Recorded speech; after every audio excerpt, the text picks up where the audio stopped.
இரண்டாம் உலகப் போரில் நாசி ஜெர்மனியை ஏமாற்ற அமெரிக்கா ஒரு மர்மமான படையை உருவாக்கியது தெரியுமா? ஆனால் அந்த படை உண்மையான வீரர்கள் இல்லை, போலியான படை. அதுதான் கோஸ்ட் ஆர்மி. இரண்டாம் உலகப் போரின் போது அமெரிக்க ராணுவம் ஹெட் குவார்ட்டர்ஸ் ஸ்பெஷல் ட்ரூப்ஸ் என்ற ரகசிய பிரிவை உருவாக்கியது.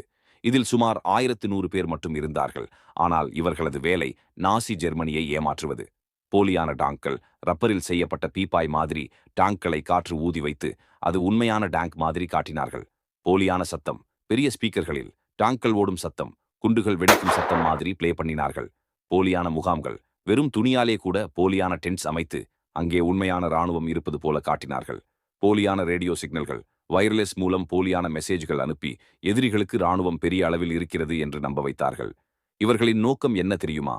ஜெர்மன் ராணுவத்தை குழப்பி உண்மையான அமெரிக்க ராணுவம் வேறு இடத்தில் தாக்கும் போது கவனத்தை திசை திருப்பதான் 1944 நடந்த பேட்டில் ஆஃப் த பல்ஜ் இல் கோஸ்ட் ஆர்மி சுமார் 30,000 ராணுவ வீரர்கள் இருக்கிறது மாதிரி காட்டினார்கள். ஆனால் அங்கே இருந்தது வெறும் 1100 பேர்.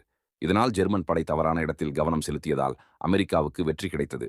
இவர்கள் செய்த வேலையை 50 வருடங்கள் ரகசியமாக வைத்தார்கள்.